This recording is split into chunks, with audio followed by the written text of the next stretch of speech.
Hey, I know it's late. I'm so sorry. And that means that I'm not going to be able to do a really long show just because, it's Sunday. So I have to get ready for tomorrow with the kids and with work and everything.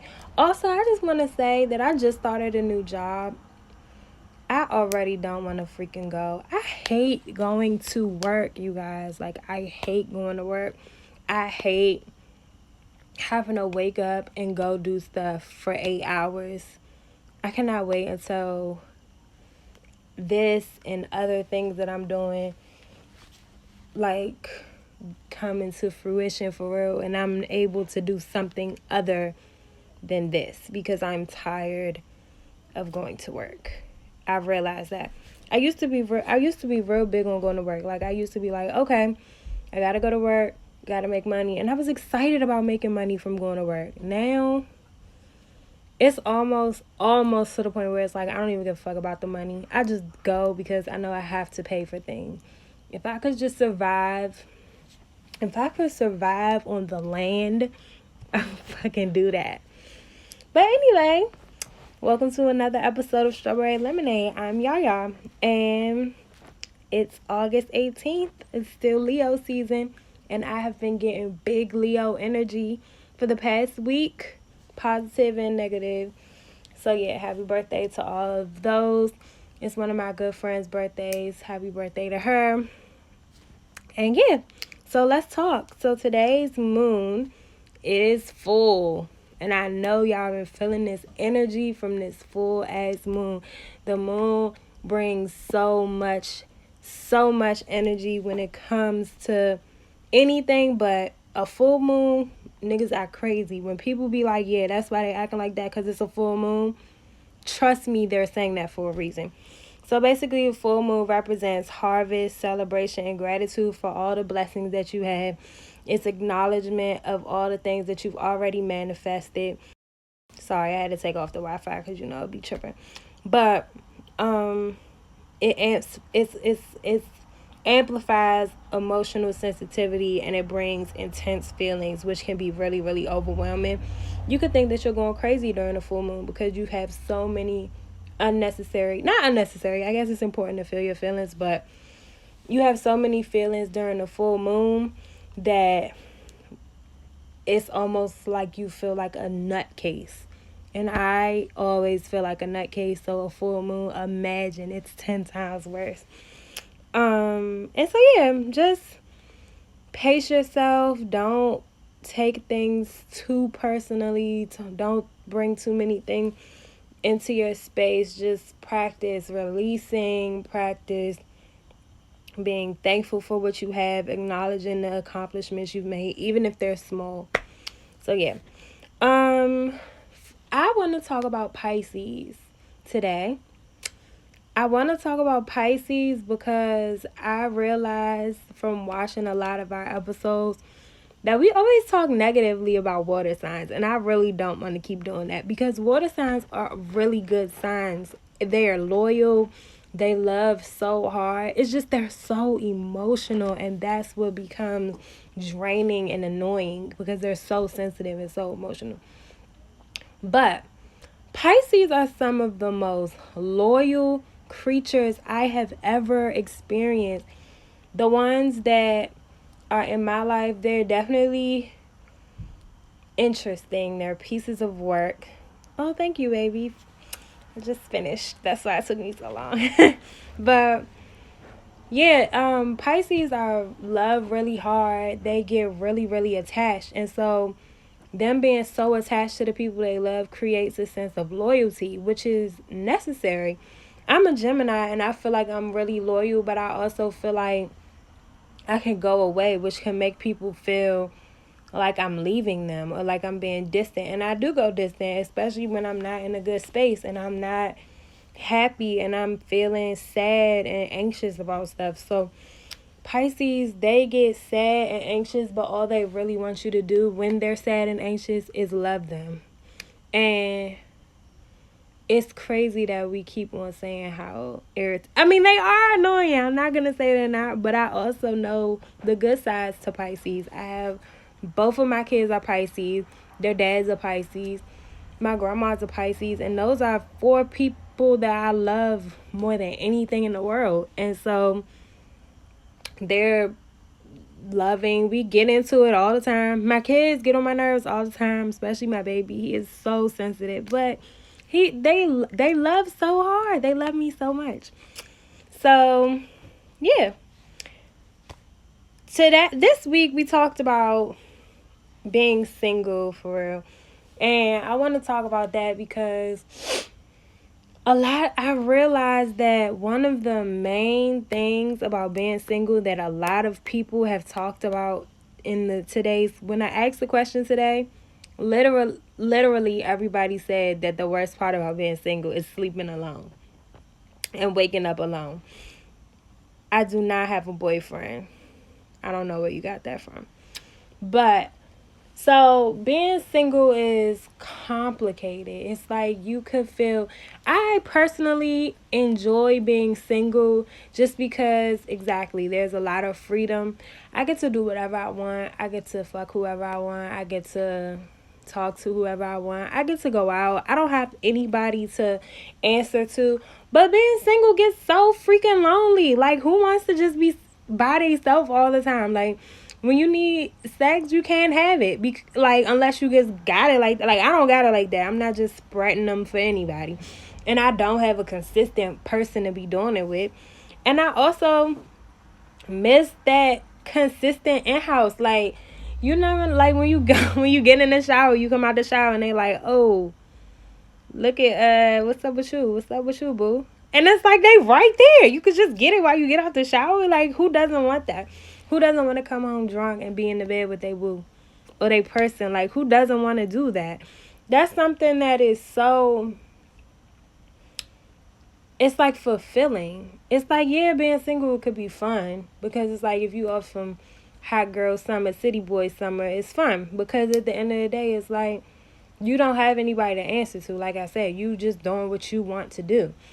But when it comes down to it, it's like being single can get boring too.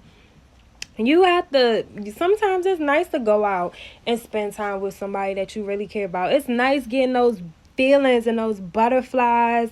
I'm so sorry about this hair. It keeps coming in my face.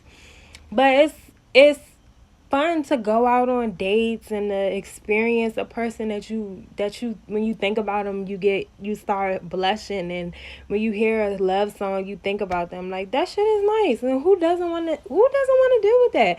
Sometimes, like, maybe not all the time, because yeah, having a boyfriend, having a girlfriend, that shit is irritating because sometimes you don't want to be bothered, sometimes you don't feel like answering to anybody, sometimes you do want that single personal space. But then it's like, which one is more important to you, your own personal space or having love? And it just varies. So it's just funny to me how literally all of the answers to the question of what's the worst part about being single, all of the answers said sleeping alone, waking up alone. I think something said like seeing the person you want with somebody else. I don't know if that has a lot to do with being single though. Maybe, but I don't know. What else was one of the answers? Not having someone to cuddle with, which is like in the bed. It's like a lot of bed stuff. It is. It's a lot of bed stuff, and I get it. Because being by yourself in the bed, you just start thinking and stuff starts going a million and one places. You start overthinking. You might be like, when you come home from a long day, you just go home, get in the bed alone. Like, that's not always fun. Sometimes it is, sometimes it's not.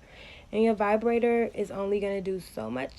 So, I wanted to talk about dating an ex-friend's ex-person. Example. I have a friend. This is hypothetical. Don't think I'm doing this. But say I have, like, perfect example, like Omarion's baby mother dating Little Fizz. Do you think that's wrong? Do you think it's wrong for Omarion's baby mama to date Little Fizz? Now, let me tell you why I think it's messed up. I think it's messed up because they are previous bandmates, whether they were friends or not. I feel like they were friends. I feel like I saw them call each other brothers at some point. But they're like messing around, dating, whatever. They said they were best friends at first, but then it turned into them being together. And it's a lot of like speculation, a lot of rumors behind it. And it's like, is that okay? Is it okay to date? It's wrong. Is it okay to date your ex friends? Because apparently now they're not friends anymore. So is it okay for them to date now? Because I'm not gonna lie, I seen this one girl I used to be friends with. Her ex-boyfriend started looking good. And I'm not saying I would go for him, but I'm just saying if I wanted to, would I be wrong? Think about it. We're never going to be friends again. I know this for a fact. So, like, what makes it so wrong? Is it, like, morals? Is it girl code, guy code? Like, what is this? We're all free beings, especially if it was, like, a high school relationship. Like, who cares? Like, we're about to be 30 at this point. Who the freak cares? And what else do I want to talk about? Oh, I asked the question today about the engagement, about being engaged. I do not personally like when people, like if I ever get engaged, I don't want to be engaged for more than 6 months. I know it sounds crazy, but I don't even want a really big extravagant wedding. I just don't see the point of being engaged for more than 6 months. Like, if you're engaged, it's like, why not just keep being boyfriend and girlfriend if you're going to stay engaged for a whole nother year, 2 years, 3 years? Like, what's the point? And just saying I'm engaged for that long? Like, no. You get engaged. I want to get engaged when I know that I could pay for my wedding, even if I have to go to the courthouse. Like, I want to get married, like, the next month or two. Like, I want to get married. I don't think it's nothing wrong with that. But, I mean, to each his own. I'm not really a big fan of, like, the Oprah and Stedman type relationships where you just stay engaged for the rest of your fucking life. Like, what's the point? Just give me a ring. We don't even have to say it's an engagement. It's just thank you for my ring. Like, I don't understand. Ooh, sorry. And what else? Okay, so I was listening to So Shameless. I've been binge listening, catching up on all my episodes of So Shameless. You should watch that, listen to that podcast. It's a really, really, really good podcast. But I've been listening to So Shameless, and they were talking about how taking a mental health day should be a part of your daily, like a part of, not your daily routine, but like taking a mental health day is important in your life. And I feel like it's important just because you cannot handle every single thing on your own when you're just going.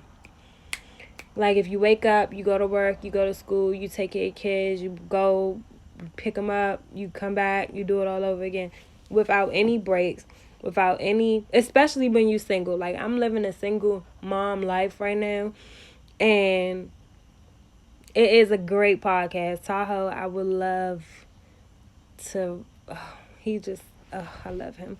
But I was thinking about it, and it's like I was listening and they were talking about how you should take mental health days from your relationship.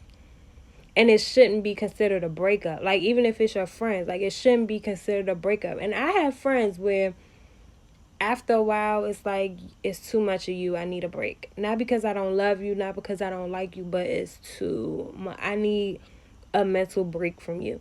And some of my friends, when I can't get that mental break, I kind of just mentally detach from them. Especially if I have stuff going on and I feel like they're not really helping. And I feel like it's not anybody's responsibility to take care of your mental health. It's your responsibility. Of course, you would like for people to be around and feel supported and feel... Sorry. And you would like to feel that love and support from the people around you, but you can't always get that. And so it's important to take mental breaks. Like, if you're at work and you feel like you can't handle the day, you should be able to leave without them giving you shit about it. And I feel like it's messed up that that's not something that's included in work. Your job will let you come to work every single day and die because they need you at work. And I just feel like that's not okay. I feel like mental health days are imperative in your life. You need them from your relationships. Think about it. You sitting there under this person for however long, every day, all the time. Me and my ex we needed mental health breaks. But let me tell you what would happen. What would happen is we would be up under each other and be good and just sit in each other's face and talk all day and be around each other all day. And then we would just continue to do that. And then the mental health day would come when we fight. We would get in an argument and then we would be mad at each other and not talk for a few days. And it's like, that's not how a mental health day should have to happen. It should be, look, I love you. I just need a minute. And that should be okay. It should be okay to say, I need a break really quick. I don't think it's a problem. I don't think it's a problem having to say, like, no, I don't have it for nothing right now. Like, I'm trying to focus on my life and I'm trying to focus on myself real quick because I don't have it all together right now. You're not helping, but you're not really helping either. Like, and that's okay. So I just think we should all take that into consideration. It probably would help a lot with overthinking, with stress, with anxiety, with being depressed, with whatever you have going on. I just simply feeling overwhelmed. I think mental health is important, and taking a mental health day is necessary. I don't feel like it should be a breakup from the world. I don't feel like you're breaking up with your significant other or your friends by asking for space and asking for a break. I don't think it's nothing wrong with that, and I don't think that we should take it too much to heart if it is expressed to us in a way like that. Like, I know me, if I get into my world, I kind of just cut everybody out, especially when I feel like the people that are around me are preoccupied with their own life, and when I feel like they're good whether I'm here or not, I get in them spaces. And so I feel like maybe it's better with the fucking dog. I cannot wait until I get my own space to do this. Y'all don't even know how lit it's gonna be.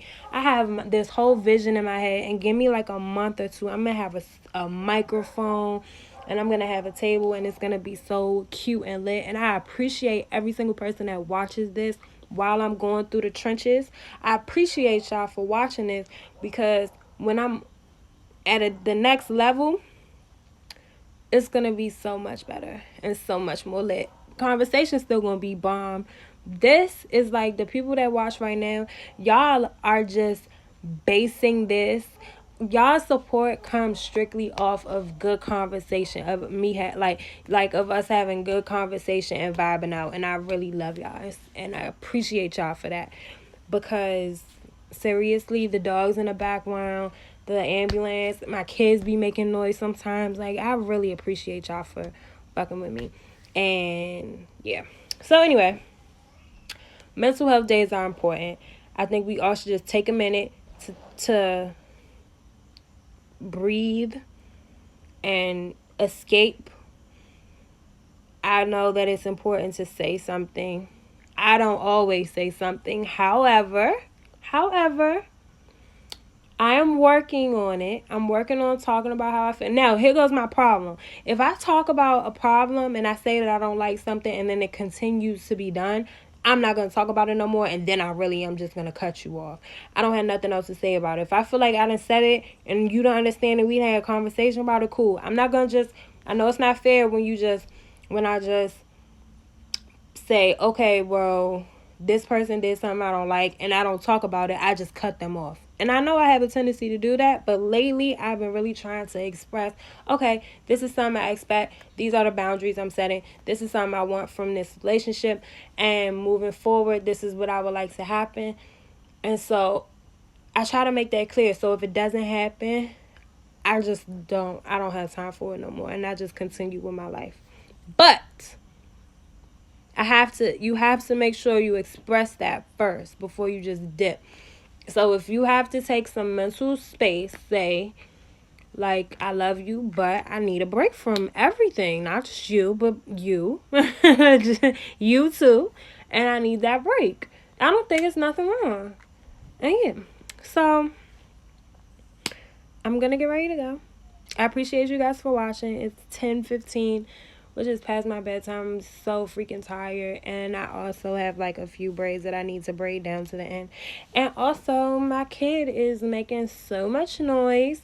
So thank you for watching. I appreciate you guys. Like I said, tune in every Sunday. Also, you can go click the link in the bio of the page and watch all of our previous episodes. They're lit as fuck. If you want to freaking shout us out, do that, because love new people watching. I'm trying to tell you. I just made a Twitter page.